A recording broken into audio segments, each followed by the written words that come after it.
Welcome to DPM 83 LRDI section. आज का set क्या बोल रहा है?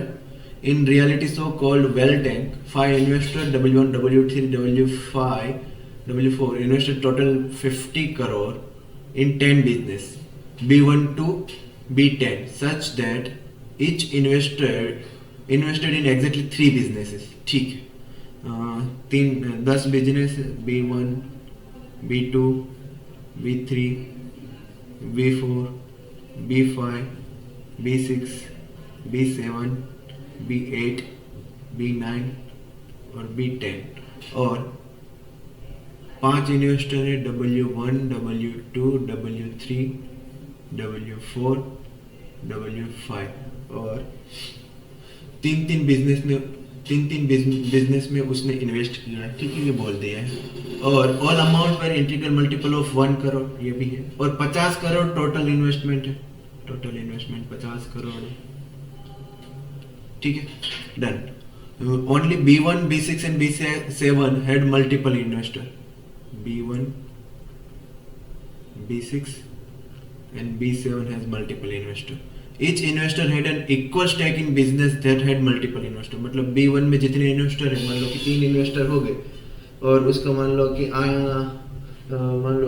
9 करोड़ है तो 3 करोड़ हो गए। ठीक है, मान लो कि B6 में मान लो कि 2 इन्वेस्टर है और उसका 4 करोड़ टोटल इन्वेस्टमेंट है तो दोनों इन्वेस्टर ने 2 करोड़ डाला होगा, इक्वल स्टेक लिया है। B1 received highest investment of 12 crore. B1 का है 12 करोड़, हाईएस्ट है ये। मतलब 12 करोड़ से ज्यादा किसी ने दिया ही नहीं है और किसी में इन्वेस्ट हुआ ही नहीं है ऐसा। While the highest invested by single investor was 7 crore. B3 7 crore, क्योंकि सिंगल इन्वेस्टर है इसमें मल्टीपल इन्वेस्टर है तो 12 करोड़ है ना, क्योंकि किसी ने 4 करके मान लो कि डाला होगा, किसी ने या फिर 3 करके 4 स्लॉट डाले, 4 इन्वेस्टर बने होंगे, पता नहीं। लेकिन सिंगल इन्वेस्टर का ये है, सिंगल हाईएस्ट। ठीक है, उसका मतलब B4 B5 B8 B9 B10 B2 ये सब में सिंगल इन्वेस्टमेंट हुआ है सिंगल इन्वेस्टर का, लेकिन वो 7 करोड़ से कम होगा। ठीक है, बोला है तो biggest investment of W5 was 5 crore in B4। मतलब W5 ने B4 में 5 करोड़ इन्वेस्ट किया है। He also invested in B2 and B10। B2 और B10 में भी उसने इन्वेस्ट किया है। ठीक है, W3 did not invest in B3। W3 ने B3 में इन्वेस्ट नहीं किया है। ठीक है, W2 made the highest investment of 12 crore. W2 ने हाईएस्ट इन्वेस्टमेंट किया है 12 करोड़ का। ठीक है, W2 ने किया, ये हाईएस्ट है। वेल में W2 वेल है, उसने सबसे ज्यादा किया। W1 was one of the 2 investor who invested least। मतलब W1 ने सबसे कम किया है, जो है 8 करोड़ लिखा है, that is 8 करोड़। और किसी और ने भी किया है, मतलब ये में से इसमें से किसी एक का इन्वेस्टमेंट क्या होगा, 8 करोड़ होगा। ठीक है, अभी तक का टोटल इन्वेस्टमेंट कितना हुआ, 8 करोड़ W1 का, 12 करोड़ W2 का, मतलब कितना 20 करोड़ और 8 करोड़ इसमें से कोई एक होगा। टोटल 28 करोड़ इन्वेस्टमेंट हो गया। टोटल कितना 50 करोड़ है माइनस 28 मतलब 22 करोड़ अभी बाकी है, 2 में से किसी एक का होगा। और इसका अगर हम देखें तो 12 से कम ही होना चाहिए, मतलब 11 हुआ तो दूसरा 11 होगा, है ना। ये 10 हुआ तो दूसरा 12 हो जाएगा, मतलब एक ही उसका ये एक ही पॉसिबिलिटी है 11 + 11 वाली, मतलब 8 करोड़ इसमें से किसी का होगा, दूसरे का 11 और दूसरे का भी, तीसरे का भी 11। ठीक है, ये यहाँ से हमको, ये पॉइंट से हमको पता चला। W1 and W4 invested in B6 and B7 both। W1 ने B6 B7 एंड अगला कौन है, W4 B6 B7। ठीक है, except W5 each investor invested in distinct amount in all 3 business, है ना। W5 के अलावा, मतलब W5 ने किसी 2 बिजनेस में सेम अमाउंट डाला होगा, बाकी सब ने अलग अलग डाला है, तो W5 ने किसी में डाला होगा 2 सेम, इधर तीनों में सेम डाला होगा। अगर मान लो तीनों में सेम डाल रहा है और तो तीनों में सेम है तो 5 करोड़ इसका, 5 करोड़ इसका, 5 करोड़ इसका, मतलब W5 का इन्वेस्टमेंट कितना, 15 करोड़ होना चाहिए। लेकिन ये तीनों में 11 और 8 दो में से एक ही वैल्यू आ सकती है, मतलब तीनों में सेम नहीं है, किसी 2 में सेम होगा। ठीक है, तो किसी दो में सेम करना हो तो आइदर उसको क्या करना पड़ेगा, W2 और B4। अब the biggest investment of W5 और 5 करोड़ इन B4। अब मतलब 5 करोड़ से कम ही है, मतलब ये दोनों में ही सेम हो सकता है, यहाँ तो 5 करोड़ हाईएस्ट है ना। तो अगर मान लो कि उसका इन्वेस्टमेंट 8 करोड़ है, 8 और 11 दो में से एक ही हो सकता है। अगर 8 करोड़ है तो ये क्या 3 करोड़ होगा ये दोनों का सम, और इक्वल करना है तो 1.5 करना पड़ेगा, लेकिन मल्टीपल ऑफ 1 है तो नहीं चलेगा। मतलब इसका इन्वेस्टमेंट कितना 11 करोड़ ही होगा, है ना। 11 करोड़ हुआ, 5 में 11 से 5 निकला 6, तो इसका 3 करोड़, इसका 3 करोड़, मतलब B10 कितना है 3 करोड़ है, B2 कितना है 3 करोड़ है, ठीक है। ये यहाँ से पता चला, ठीक है। B5 received twice money received by B8. W1 and W3 invested in this business respectively. W1 B5 and W3 B8 ठीक है। यहाँ X इसने इन्वेस्ट किया है तो यहाँ 2X है, ठीक है। ये बोल रहा है, फिर बोल रहे हैं total 6 crore invested in B6 में टोटल कितने हैं 6 करोड़ है, लेकिन मल्टीपल इन्वेस्टर है, ठीक है। और B4 में कितने हैं, यहाँ बोल दिया था 5 करोड़, ठीक है। B5 का कुछ बोला है क्या, नहीं बोला है अभी तक। B5 का नहीं, B8 का नहीं, B7 और B9 का भी नहीं, लेकिन हमको ये पता है कि इन वेल 1 है उसने टोटल 8 करोड़ इन्वेस्ट किया है और सबका डिस्टिंक्ट है। मान लो कि X की वैल्यू हमने 1 लिया, X की वैल्यू हमने लिया 1, तो ये B5 का वैल्यू कितना होगा 2 होगा। टोटल 8 करोड़ है तो ये दोनों का सम क्या होगा 6 करोड़, है ना। तो इसको अगर डिस्टिंक्ट में मेरे को डिस्टिंक्ट 2 नंबर में मेरे को डिवाइड करना है तो मैं क्या क्या कर सकता हूँ, देखो 1 5 कर दूं मैं, है ना। 2 तो नहीं ले सकते, यहाँ 2 ऑलरेडी आ गया है। 3 भी नहीं ले सकता, है ना। अब 1 5 में आइदर B1 की वैल्यू में 1 रख दूं, है ना, या फिर 5 रखूंगा। B1 की वैल्यू 1 रखा तो टोटल उसमें कितने 6 करोड़ इन्वेस्ट हुआ है, और W1 ने अगर B6 में 1 करोड़ डाला है तो अब हर एक को 1 करोड़ डालना पड़ेगा। मतलब B6 के 6 करोड़ उसमें बनाने के लिए 6 इन्वेस्टर चाहिए। टोटल इन्वेस्टर तो हमारे पास 5 ही है ना, तो यहाँ पॉसिबिलिटी 1 नहीं आ सकती, समझे आप, है ना।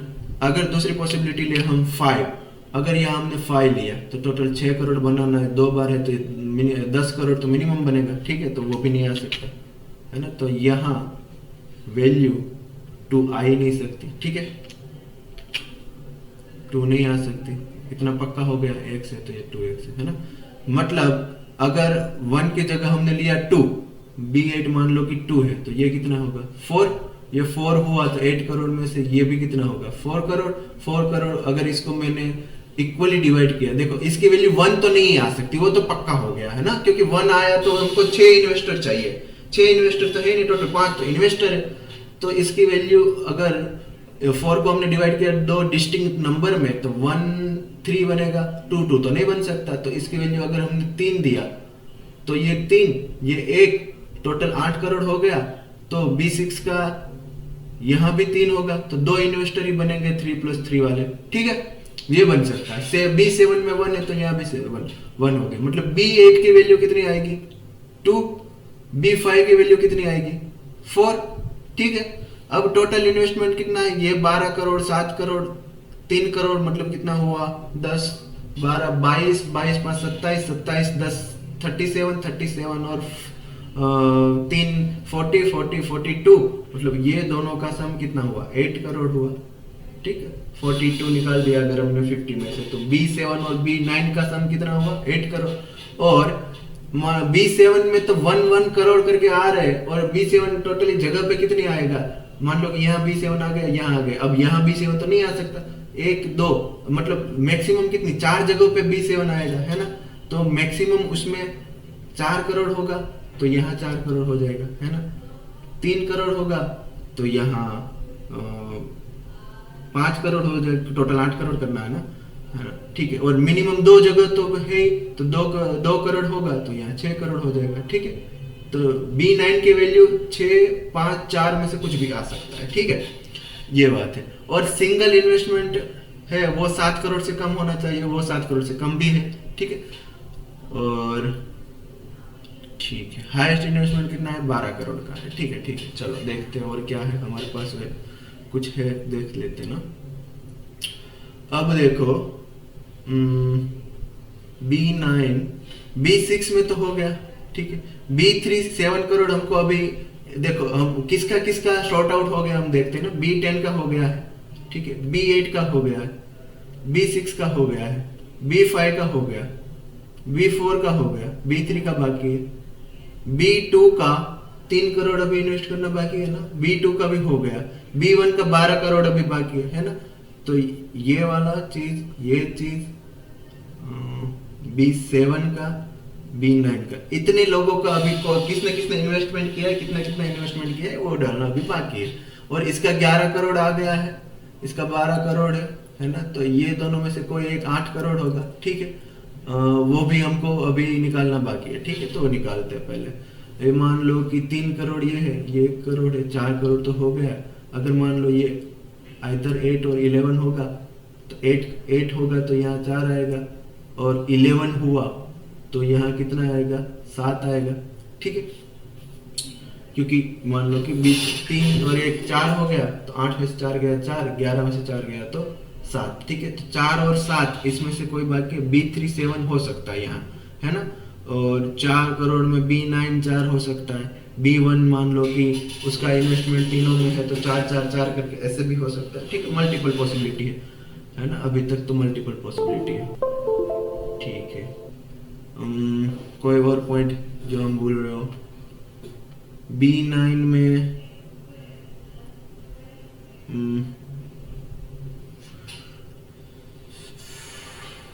चलो ये B1 का हम डाइसेक्ट करके एक बार देखते हैं, क्योंकि B1 में मल्टीपल इन्वेस्टर है ना। B1 में कितने मैक्सिमम इन्वेस्टर हो सकते हैं? यहाँ B1 आ सकता है, यहाँ और यहाँ, तो मैक्सिमम 3 आ सकते हैं। तो इसकी 2 पॉसिबिलिटी बनेगी, है ना। 3 2, क्योंकि मल्टीपल इन्वेस्टर है, मिनिमम 2 चाहिए, मैक्सिमम 3 हो सकते हैं। तो ये आइदर 6 + 6 होगा, आइदर 4 + 4 + 4 होगा, 3 इन्वेस्टर होगा तो, ठीक है। तो 6 + 6 रखा तो यहाँ 6 तो नहीं आ सकता, है ना। तो 6 यहाँ रखा तो 6 और 2 8 हो गया, है ना। ये 8 हो गया तो ये हम मिनिमम तो 11 ही होगा। तो ये 8 देखो, यहाँ 6, यहाँ 6 और 2 8, तो इसका वैल्यू क्या होना चाहिए था? तो यहाँ 11 होगा तो यहाँ 8 होगा, है ना। तो ये 8 हुआ तो अगली वैल्यू क्या आनी चाहिए यहाँ? 6 और 2 8, तो यहाँ 3 आना चाहिए, ठीक है। और यहाँ 8 बनाना है तो 3 और 1 4, तो यहाँ 4 होना चाहिए, ठीक है। और ये 12 करोड़ करना है तो यहाँ डिस्टिंक्ट होनी चाहिए वैल्यू, और वो भी 6 करोड़ आ गया तो अगला 6 करोड़ का डिस्टिंक्ट क्या होगा? इधर 1 5 और 1 5 दोनों जगह, ठीक। पहले ये देखते हैं ना, 6 और 3 है तो ये तो B1, ये भी B1, तो ये 3 करोड़ हम कहाँ से ला सकते हैं? सिंगल इन्वेस्टर कौन बाकी है? B3 7 करोड़ बाकी है, 7 करोड़ कहीं आएगा ही नहीं, यहाँ 4 करोड़ आ रहा है यहाँ, तो मतलब B3 कहीं अकोमोडेट होगा ही नहीं। अगर B6 हमने B1 हमने 6 करोड़ लिया तो, ठीक है। तो ये वैल्यू नहीं ले सकते हम, है ना, क्योंकि B3 को 7 करोड़ कहीं पे देना तो पड़ेगा ना भाई, वो नहीं दे रहा है ना। इसलिए इधर यहाँ 4 यहाँ से, ठीक है, डन। अब हम लेते हैं, मतलब क्या हुआ? 4 4 4 का ही लगेगा, है ना। तो 4 करोड़ यहाँ, 4 करोड़ यहाँ, और ये 4 करोड़ यहाँ, 4 करोड़ यहाँ लग गया तो ये 8 करोड़ हो गया, ये 11 करोड़ हो गया। ये कहाँ से? B1 से आ रहा है, ठीक है। और 4 और इसको 11 करोड़ बनाना है तो 4 5 6 करोड़ हो गया, 5 करोड़ का इन्वेस्टमेंट होगा। 5 करोड़ का सिंगल इन्वेस्टमेंट किसी का बाकी है क्या? 5 करोड़ का इन्वेस्टमेंट देखो बाकी है, उसमें से 7 करोड़ ये है, 5 करोड़ का यही हो सकता है, क्योंकि ये वाला पेयर होगा तब 5 करोड़ का होगा। तो B9 है, ये 5 करोड़ हो गया। अब B7 का कितना? 3 करोड़ का है, 2 करोड़ का तो हो गया है यहाँ, तो यहाँ B7 1 करोड़ लेके आएगा। 4 और 1 5 करोड़ हो गया, 12 में से 5 यहाँ, 7 करोड़ और बाकी है। ये B3 का 7 करोड़ यहाँ आ गया, अकोमोडेट हो गया, है ना। ये 7 करोड़ यहाँ, ठीक है। देखो ऐसे ये पूरा बन रहा है, ठीक है, इन्वेस्टमेंट के साथ, ठीक है, क्वेश्चन क्या बोल रहा है, who is invested in B9, B9 में किसने इन्वेस्ट किया है, B9 में W3 ने। What is the amount invested in B2, B2 में कितना इन्वेस्ट हुआ है, 3 crore. How many investor invested in B1, B1 में 1 2 3 4 करोड़ लेके 3 आया। What was the total amount invested bye W3, W3 ने टोटल कितना, 11 crore. How many businesses received an investment more than 5 crore, है ना, कितने बिजनेस ने मोर देन 5 करोड़ रिसीव किया है ना, कितने बिजनेस ने, इसने किया है 1 2 3, यहाँ नहीं 3 बिजनेस ने मोर देन 5, 3 बिजनेस। ठीक है, चलो मिलते हैं अगले DPM में।